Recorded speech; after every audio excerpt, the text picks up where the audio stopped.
Hello, and thank you for joining us. In this presentation, we're going to be talking about document lifecycle reporting with your documents inside of Box. Now, you're probably wondering if you should be watching this video. Well, here are a couple of questions to help you get to that answer. Do you need to track actionable dates on a contract, when they expire, renewals, these kinds of things? Do you need to see a list of contracts with actionable dates on a regular basis? So every day or every week, you want to see a list of these contracts that have these actionable dates. Do you want to be able to share a report of contracts needing attention?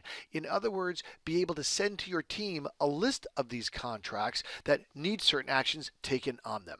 If you answered yes to these questions, well, it probably makes sense to watch this video. So let's get started.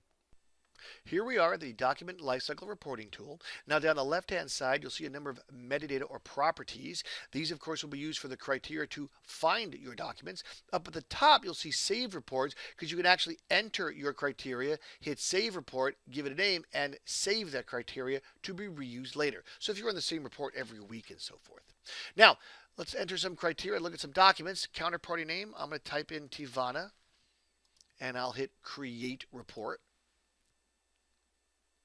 Here's a list of all the Tivana documents, a pretty long list. So why don't we cut that down by adding some more criteria? I'll go to contract status and I'll enter executed copy from MSI. You'll notice these are all the executed copy MSI status documents. And of course, I've got other metadata fields across the top. And this, of course, is based on your implementation. Now, if I want to actually see a document in this report, I can simply click on the link right here.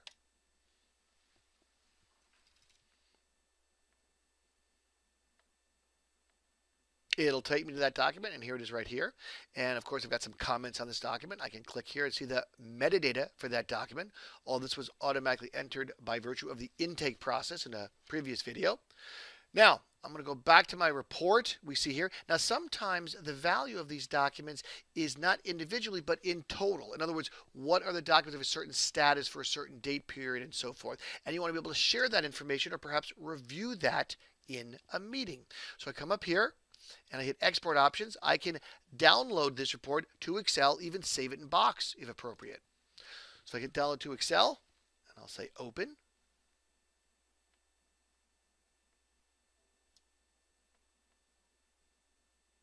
Here is that same report, but of course in an Excel spreadsheet.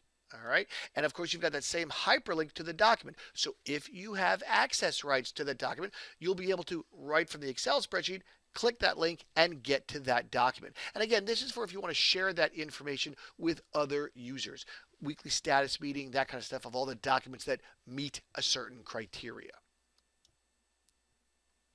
Now, other options also, you've got the ability to take a bunch of the PDFs in the result list and glue them together, assemble one PDF document, even take the entire result list, create a zip file, and put that inside Box. So you've got a number of different options on what to do with this report information.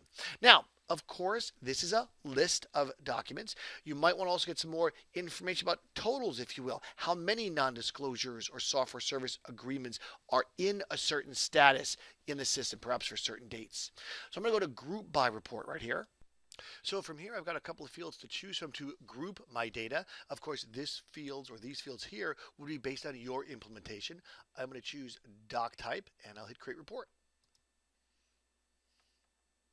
And of course, here's a pie chart that gives you a visual indicator of that information, total of not specified, mutual non-disclosures, NDAs, and so forth, and the percentage of each. I can also create a bar chart if appropriate. Same thing as before, except now I've got a bar chart displaying my data. Now, as you remember from the last segment, you were able to download that information, so this chart here can also be downloaded.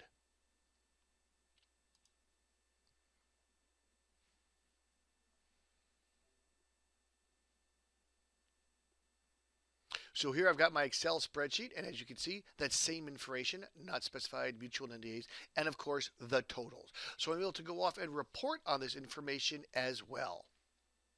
So what did you learn? Well, you learned you can automate the notification of actionable dates in a contract. You can easily see a list of contracts requiring attention. And you can share that list of contracts with people automatically and on a regular basis. In other words, be able to have that report of contracts expiring, renewing, whatever, automatically created dropped into Box, and of course that notification being sent out to everybody so they know what they need to do. So, what are your next steps? Well, it's time to reach out to MicroStrategies so we can help you like we help our other clients.